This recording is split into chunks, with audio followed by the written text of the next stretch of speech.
Hello everybody, welcome back to Gardening with Landscape Connection. If you are here, it's because you want to learn about gardening, and that is what my station is all about. From vegetables and herbs to flowers and landscaping. I was a landscaper for 15 years. I own a garden center and I was a master gardener and did a lot of volunteer work for the University of Illinois Extension Office right here in my city. Most of my volunteer hours were spent educating other people about gardening, and I just love to teach people. So I've decided to do this YouTube stations in the hope of helping gardeners out there maybe get some skills if you're a beginner, or maybe teach you something that you didn't know even if you're an advanced gardener, or maybe you'll teach me something, because even though I've been gardening for a super long time, I certainly don't know everything. I think my earliest memory of gardening was probably when I was 5 or 6. I can remember sitting on the back porch snapping green beans while my mom and my grandma were inside canning, and my dad and my brother would be out in the garden picking the green beans, and I never wanted to go out there because there was spiders. But as I grew older, my love for gardening grew, and I'd have to say most of that probably came from my father. He's the one that put that bug in me, and I've been gardening ever since. I would say as an adult, I probably got most of my knowledge in the last 15 years. I don't have a formal degree. Everything I've learned it on the job, through trial and error, and through working at the garden center, and through other people teaching me things that they knew. And so our station is about teaching other people about what I know, and I guarantee you I don't know everything, and I'm sure I'm going to learn some things from you guys too, but that's what our station is. So today we're going to talk about herbs. I can't talk about every herb out there because that would be a 5-hour video, but I am going to talk about the most common herbs that most of us grow and a little bit about those. So what I'm going to do is I'm going to start with the grouping of annual herbs in zone 5. Now, if you live in a zone higher than me, like a 4, 3, 2, 1, they're probably annuals for you too. But if you live in a zone below me, some of these might be perennials. So make sure you check your tags to see if they're an annual or a perennial. Now, an annual is going to grow 1 year and you're going to harvest off of it, and then it's going to be done. You're going to pull it out at the end of the year, throw it in the compost pile, and then you're going to plant it again the next year. Then we're going to talk about perennial herbs, and those are the herbs in zone 5. For me, these herbs will come back every single year. Now again, if you are in a zone lower than me, they are probably going to be perennial for you too. But if you are in a zone higher than me, maybe they are, maybe they aren't. It really depends on what zone you're in. So again, check your tags. All right, so let's talk about the common herbs that most people buy and put in a pot or put in the ground, or they're using at their homes, or they're growing them. And you know what? They're like, I grew this, now I don't know what to do with it.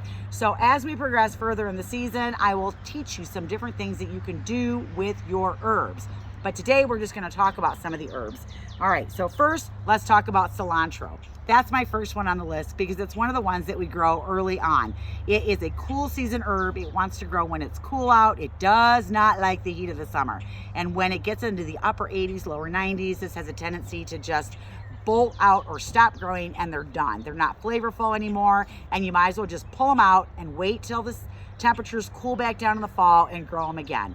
I typically grow 2 or 3 bunches, so that way if I cut one bunch down, I have another bunch that's growing, and I'll cut it 1, 2, 3, and by the time I cut the third one, the first one probably has grown back up again.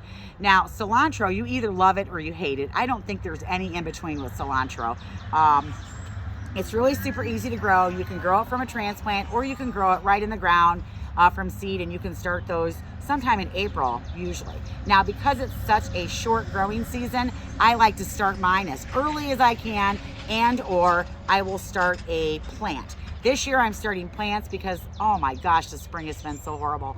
I came outside today because, oh, it is glorious out here. There's a little bit of a haze. It's like 60 degrees. There's a slight breeze. It is wonderful out here. The birds are chirping. It's just great.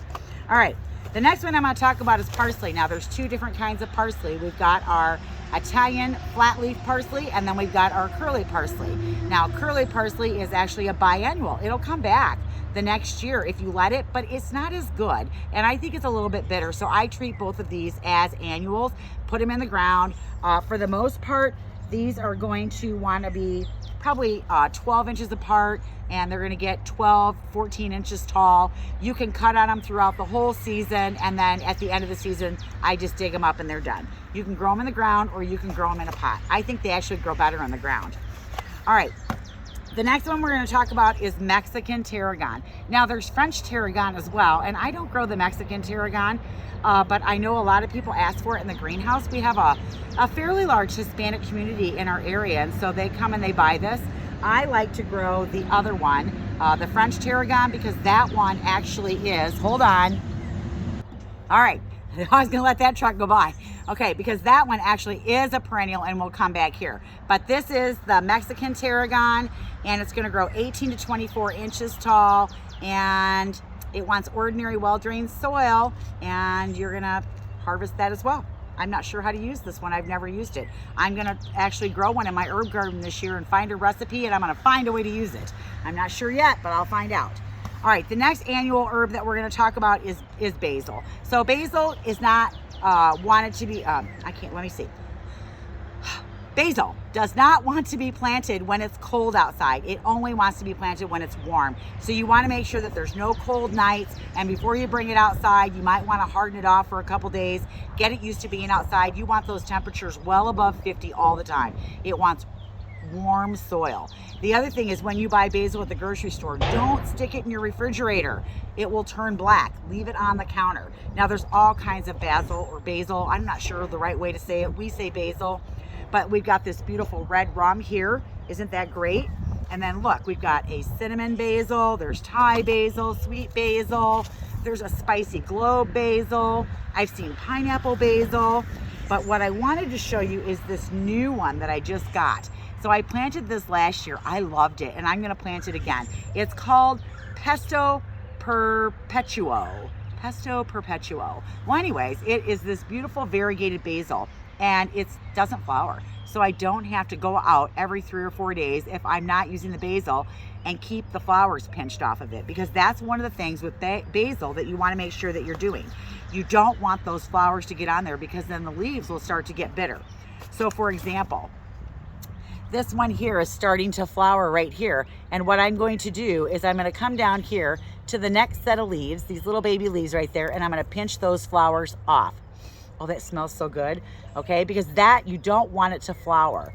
And pinching them off will actually encourage it to branch out as well.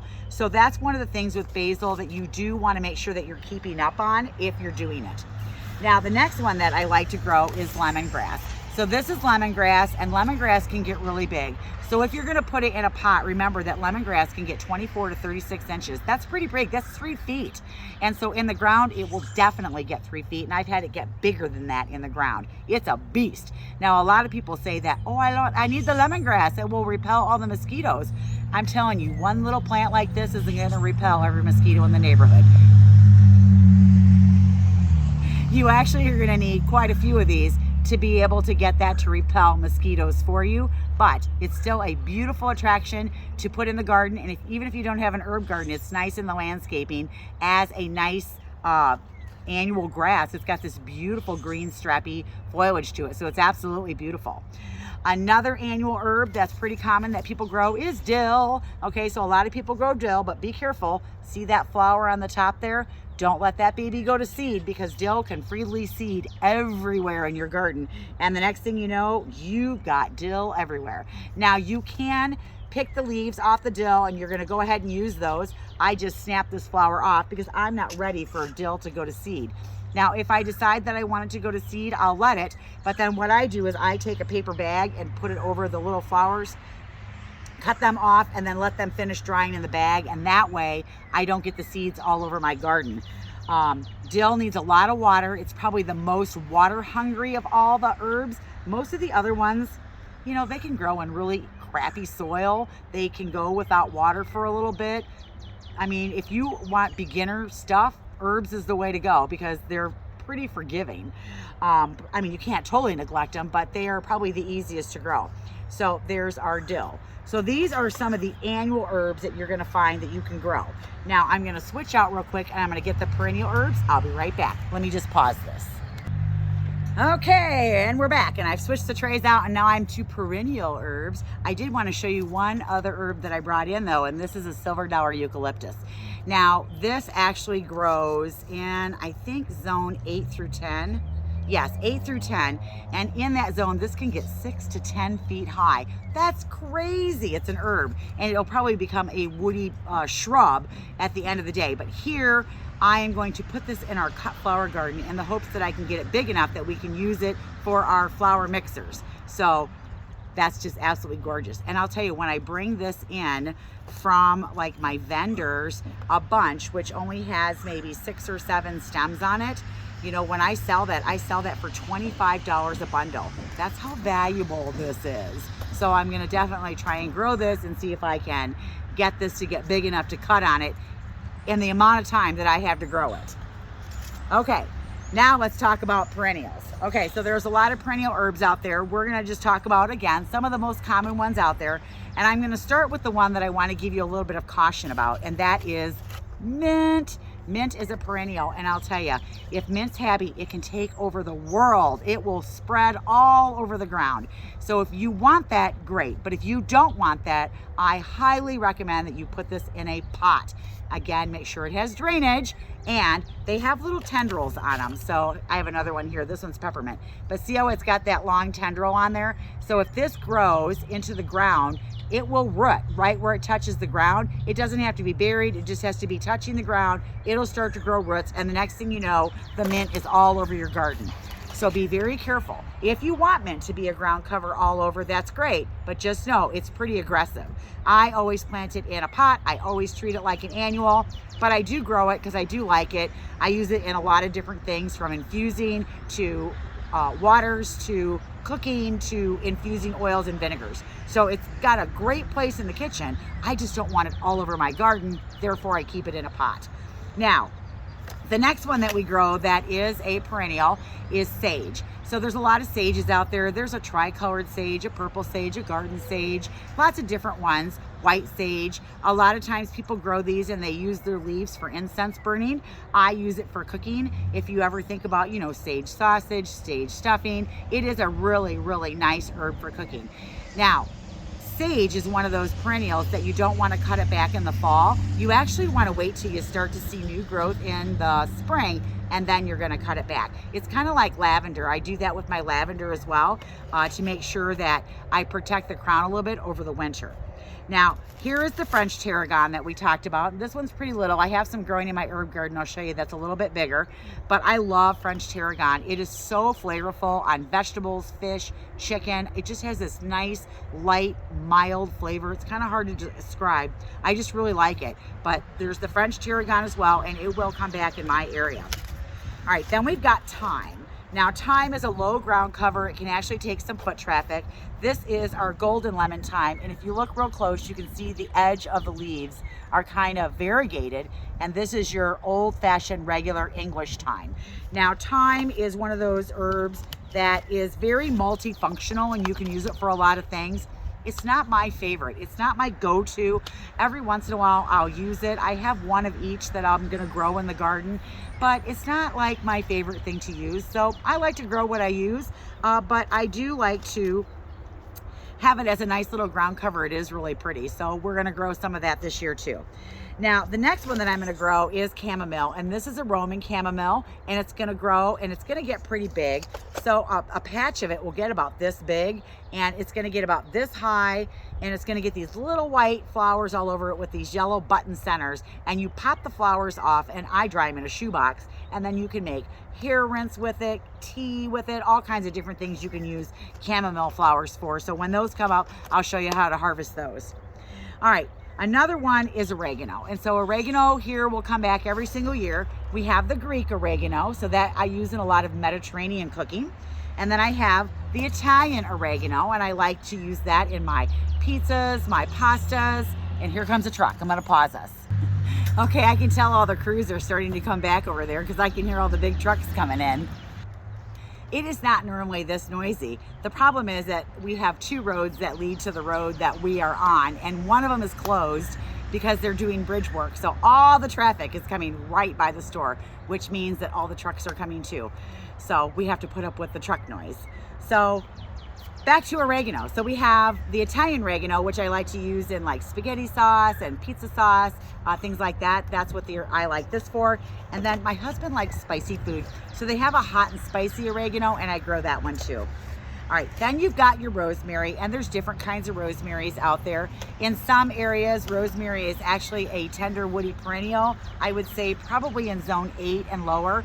I can actually overwinter this one in our glass greenhouse, and we have one big one out there that's growing that we've been growing for years out there, and it's huge. And so we love that we have that fresh rosemary to cut off in the winter. Now this is a Torrentius, and this one is a Tuscan blue. There's also a trailing one out there. So there's different kinds of rosemary. I like rosemary. It's pretty in the garden, but it's also really good to eat with. I'm gonna sneeze. Okay, I didn't want to do that on camera, so I just paused it again. Okay, then the last one that I have is lavender.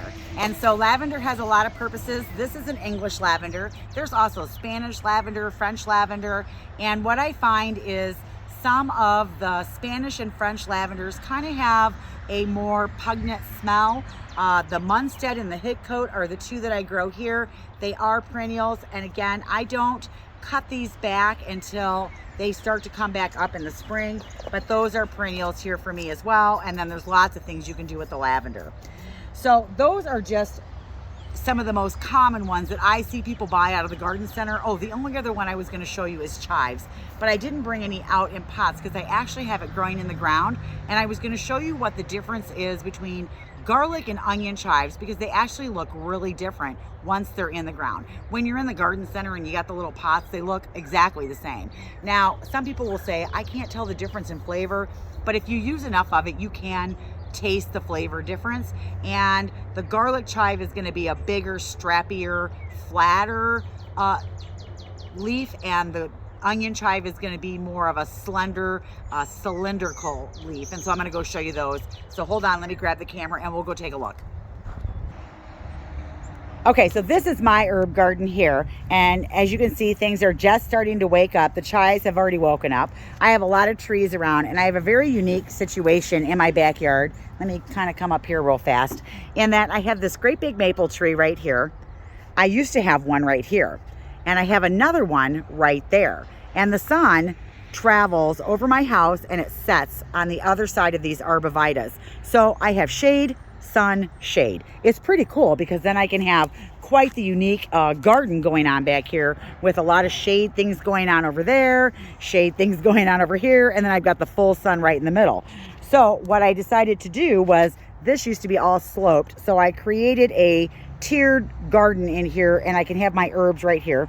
Here's the 2 raised beds that I put in, just that I have on the deck, so I can have those as I'm coming out. But as you can see here, these are my, let's see if I can do this without shadow. Okay, these are my onion chives, and you can look at these and you can see how skinny these leaves are here. And you can see I've already been cutting on this one here. And so you cut from the outside in, and then this one here, look at that. Isn't that gorgeous? Now, they will get flowers and you can eat the flowers. Here's the French tarragon I was telling you about that's starting to come back already. And I lose a lot of my mulch to the cleanup in the fall, so I have to remulch this. Now, this is the garlic, and you can see here on this one, see how much fatter these leaves are? They're more of a flat leaf and they're fatter. So this is the garlic chive. And the garlic chive, I find, has a tendency to spread itself around the garden. Because if I look at different areas in my garden, I'm like, hey, I didn't plant any chives there. There's one right there. And then if I look down there, oh, there's another one right there. And there's one there by the tree and another one there. And then if I come over here, I'm like, okay, you're spreading your love around. There's one there, there, and there. And so I find with the garlic chives, I'm okay with it spreading around. I'll have to dig it out if I don't want it. Just catch it when it's young, and then it's not a big deal. But that's the difference between those two, and they come up right away. Now, one of the things that I like to do with my chives is I will actually go in and boil some water, and then I will cut the chives, throw them in the water, and let it seep in there until the water cools down.